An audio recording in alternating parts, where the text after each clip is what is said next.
Something strange is happening in China. At one side, it just hit a record with more than $1 trillion in trade surplus. Factories are busy, exports are strong. It looks like a superpower ready to defeat the USA. But on the other side, inside China, the mood is very different. A growing number of people in China are not feeling secure and happy. They're saving more, spending less, and slowly losing faith in their own future. So what's going on here? Is China's economy doing good or is it slowly declining? Let's break this down in simple language. Right now, there are two loud narratives about China. One says China is collapsing, the other says China is fine, just slowing down after decades of fast growth. Both are incomplete and I'll show you how. But basically, a collapse is sudden. And in a normal slowdown, the economy weakens for a while and then it recovers. China doesn't fit in either of the stories. So let us try to understand the reality of Chinese economy. For decades, China made a simple promise to its people. Work hard, save money, and build property assets, and your future will be secure. Housing wasn't just a shelter in China. It was the main store of wealth. More than 60 to 70% of household assets were tied up in real estate, far more than in stocks or financial investments. So this meant most of the families had their life savings locked into property. People were so confident in the system that many paid upfront for apartments that didn't even existed yet. They trusted the developers and they trusted the system. That trust was the foundation of China's real estate growth. But as you can sense, that trust cracked. So China's property model had a fundamental flaw, the same flaw that is found in most economic bubbles. It was built on one core principle that property prices would always rise and will make people rich. So more people rushed in to buy property and the prices kept climbing. And because the prices kept rising, everyone borrowed to gather money and buy property. Families took loans to buy property. Developers borrowed heavily to build property. And as long as the new buyers kept coming in, the system worked. But over time, reality caught up. The supply of homes and their prices kept rising faster than the real demand. Fewer buyers were able to buy at ever higher prices. Sales slowed, and once sales slowed, developers struggled to sell real estate and hence service or pay off their debt. Yet, many developers kept borrowing anyway from the banks, buying more lands from the local government just to stay in the business. And because of the pressure from the central government, the local governments went along with it. Also because land sales had become their primary source of revenue. Hence, debt piled on top of debt across developers, banks, and local governments. From the outside, the system looked still stable, but underneath it was running on borrowed time. By 2020, the Chinese government recognized the risk and tightened borrowing rules for developers. And once easy credit disappeared, the weakness of the system was exposed. Developers began to default, construction stalled, and in 2021, China's property model began to unravel. The default of developers like Evergrande started the decline. The meteoric rise of a company founded by one man who ultimately thought that he could do anything as long as he borrowed enough money. This is a story of the failure of one of China's and also the world's largest real estate developers. Millions of prepaid homes were left unfinished. Suddenly, people realized the terrifying fact that the apartments they paid for might never be delivered. That single realization shattered the confidence of the Chinese people. Home prices started falling across major cities. And when your biggest asset is falling in value, you don't spend, you save. This wasn't just a real estate crisis, it was a trust crisis that started in China around 2022. Faced with a growing crisis, the Chinese government had to respond.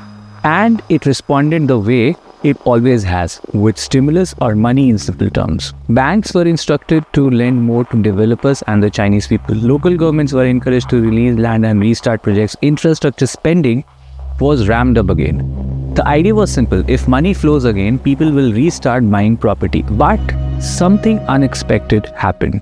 The money flowed, but people didn't spend. Households saved instead. Even developers became cautious. They stopped investing aggressively and focused on survival. Household savings surged to record levels after the COVID-19. This exposed and reassured the trust crisis in China. Stimulus only works if people believe that tomorrow will be better than today. And in China, that belief was gone. Now comes the deeper strategy issue with Chinese economic approach. China's economic model has been based on build more, produce more, export more, steel, cement, solar panels, electric cars, batteries, you name it. Today in many of these areas, China can produce way more than the world actually needs. But this strategy of overproduction has a serious flaw. When there's too much supply and not enough demand, prices start to fall, and that is called deflation. Deflation is dangerous because companies earn less, hiring slows, wages stop growing, and people delay spending even more. Inflation hurts fast, but deflation kills slowly. Now, all these cause major unemployment in China. And youth unemployment in China surged so badly that the government stopped publishing the number for months in 2023 before revising the methodology. Now let's address the uncomfortable part. It's the Chinese government who wants everything under its control. Chinese government or the Chinese political system didn't cause the slowdown, but it amplified it. This is because economic decisions are highly centralized in China. Local governments and businesses are pressurized to build more and more factories and infrastructure in China, whether or not the demand is there. That's why you find a number of ghost cities in China where no one lives. Forest of apartment blocks. Carry on for 5-10 minutes in your taxi and you're still going through apartment block after apartment block with nobody in them. Without real demand, there's no real profit, and without real profit, the old debt is not paid off, which keeps the debt always exploding. And as per the IMF and other experts, the real debt scenario in China is much worse than what it appears on paper. This is also because in China, the government can control what to publish and what not to. So you might now say, basis the discussions that we had till now, that the Chinese economy is collapsing, right? Wrong. The Chinese economy is not collapsing. And there's a very specific reason for that. The reason is that China's central government controls its economy and people far more than most countries.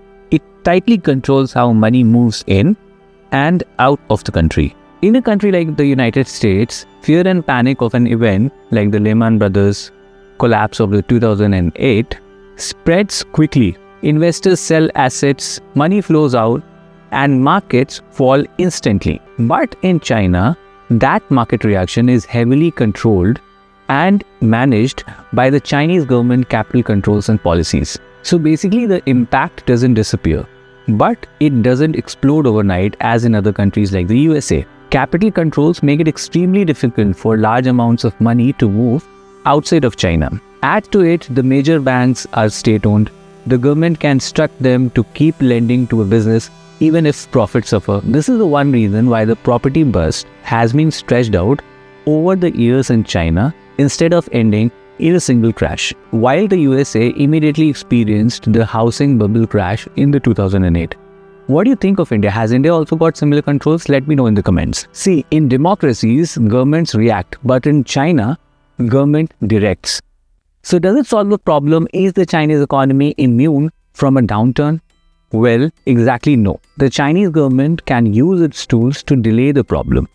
But the real issue stays as is, quietly becoming lethal day by day. And as we saw, the real issue in China is the growing lack of confidence and trust of the people of China on the government. Even entrepreneurs and bankers who spoke out had faced punishments, even death sentences, long prison terms, hefty fines, property confiscation, and career-ending investigations and disappearances. So families save more instead of spending, businesses hold back instead of investing. Now economists say that China needs to rebalance. That sounds like a small technical fix, but it is not. A rebalance is difficult in China. Fundamentally, it needs a major mindset and structural shift. It's a shift where the government will have to leave its dream of undisputed power and will have to restore the confidence among the people of China. Without trust, you can get production, but without real consumption. And a time will come when this model runs out of the road. What do you think? Can the Chinese government give up its dream of full control? Because China is not falling from a cliff tomorrow, but is slowly sinking into thick mud, step by step, year by year, each move harder than the last. This is part of my video series on US-China power struggle. I weekly post similar macroeconomics and geopolitics, reality checks and myth-busting videos. If you like such content, do like and subscribe, and I'll see you soon with a new video. Thank you.